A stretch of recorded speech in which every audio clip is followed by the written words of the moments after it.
Hollywood में किसी actor के लिए गंजा होना कभी कोई बहुत बड़ा इशू नहीं रहा है। चाहे वो वैन डीजल हो, ड्वेन जॉनसन हो, ब्रूस विलिस हो। ये सारे एक्टर्स ऐसे हैं जिनके सर पे बाल नहीं हैं, लेकिन फिर भी वो काफ़ी बड़े स्टार हैं और उन्हें हमेशा काम मिलता रहा है। लेकिन हमारे ग्लैमर ऑब्सेस बॉलीवुड में ये कहानी इतनी आसान नहीं है।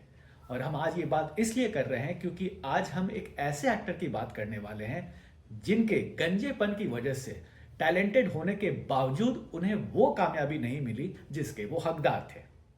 हम बात कर रहे हैं अक्षय खन्ना की, जो आज पिछले कुछ दिनों से काफ़ी वायरल है, जिनके बारे में लोग काफ़ी ज़्यादा बात कर रहे हैं। वो one of the most talking point जो है वो अक्षय खन्ना ही है, क्योंकि रिसेंटली फिल्म एक रिलीज़ हुई है, धुरंधर। एक्शन एक्शन स्पाई थ्रिलर ये मूवी आदित्य धर ने इसे डायरेक्ट किया था। रणवीर सिंह, संजय दत्त, अर्जुन रामपाल, ये सारे एक्टर्स हैं इस फिल्म में। और ये one of the finest spy thriller कहा जा रहा है इस फिल्म को। लेकिन फिल्म का सबसे जो मेजर हाईलाइट है वो अक्षय खन्ना है, जिन्होंने इस फिल्म में रहमान डकैत का रोल किया है। फिल्म में उनके परफॉर्मेंस को सराहा जा रहा है। इनफैक्ट उनकी जो एंट्री सीन है इस फिल्म में और उसके पीछे जो म्यूजिक बज रहा है फिल्म में, उस पर लोग रील्स बना रहे हैं, उस पर मीम्स बन रहे हैं, लोग उनके स्टाइल को कॉपी कर रहे हैं, पार्टी में उनके गाने बज रहे हैं और सब लोग यही बातें कर रहे हैं कि अक्षय खन्ना इज बैक। तो अक्षय खन्ना इज बैक हम क्यों कह रहे हैं? अक्षय खन्ना इतने दिन से कहाँ गायब थे? और 2025 में अक्षय खन्ना एक लौते ऐसे स्टार हैं जिन्होंने 2 बैक टू बैक सुपरहिट फिल्में दी हैं, पहले छावा और अब धुरंधर। तो सवाल है कि अक्षय खन्ना 2025 से पहले इतने कम फिल्मों में क्यों नजर आ रहे थे? अचानक वो गायब क्यों हो गए थे?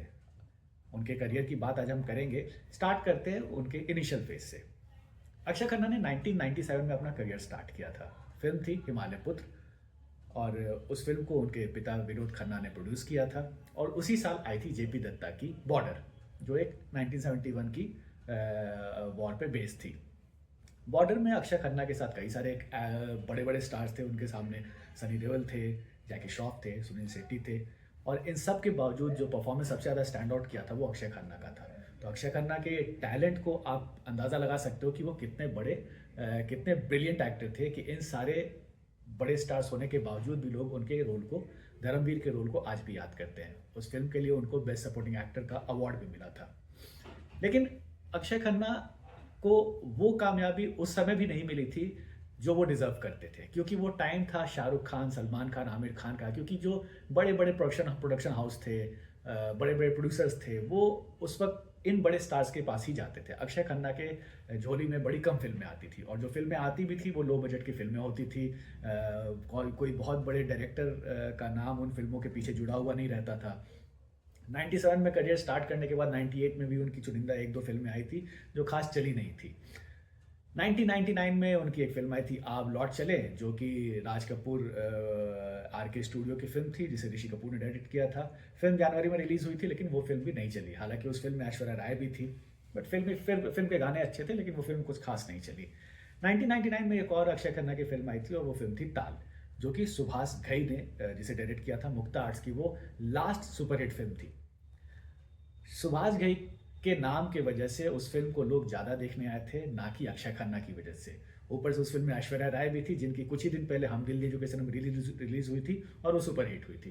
तो जो सबसे ज़्यादा सेलिंग पॉइंट था उस फिल्म का, वो ऐश्वर्या राय और सुभाष घई और ए आर रहमान का म्यूजिक था। अक्षय खन्ना उस वक्त वो क्राउड पुलर नहीं थे। कोई ये नहीं कह सकता कि अक्षय खन्ना को देखने के लिए लोग उस फिल्म को आए थे। हालांकि अक्षय खन्ना का काम उस फिल्म में बहुत अच्छा था। एक और फिल्म आई थी उस साल, दहक, जो कि क्रिमिनल राइट पे बेस्ड थी, लेकिन वो फिल्म खास चली नहीं।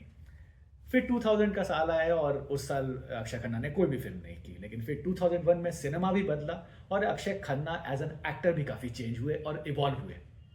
मैं 2001 को गेम चेंजर इसलिए कह रहा हूँ क्योंकि उस साल 2 ऐसी फिल्में आई थी जिन्होंने हिंदी फिल्म के बनाने के तरीके को ही बदल के रख दिया। एक तो थी आमिर खान की लगान और दूसरी आमिर, अक्षय खन्ना और सैफ अली खान स्टारर, जिसे फरहान अख्तर ने डायरेक्ट किया था, दिल चाहता है। उस फिल्म को आज भी लोग गेम चेंजर कहते हैं क्योंकि वो अर्बन यूथ को सही रिप्रेजेंटेशन अगर किसी फिल्म ने दिया था वो दिल चाहता है था। और उसमें अक्षय खन्ना ने एक बहुत ही बेहतरीन रोल किया था, एक मैच्योर बंदे का जिसे अपने उम्र की से बड़ी औरत से प्यार हो जाता है।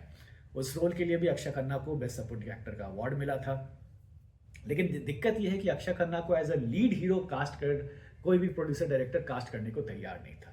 2001 से 2006 के बीच में कई सारी फ़िल्में आई थी जो कॉमेडी फ़िल्में थी और उसमें भी अक्षय खन्ना ने बेहतरीन काम किया था। जैसे हंगामा हो या फिर प्रियदर्शन की हलचल हो, ये सारे फ़िल्म आज भी कल्ट क्लासिक माने जाते हैं। लोग इन्हें बार-बार टीवी सैटेलाइट चैनल्स पे देखते हैं, ओटीटी पे भी देखते हैं क्योंकि वो बेहतरीन कॉमेडी अक्षय खन्ना ने की थी।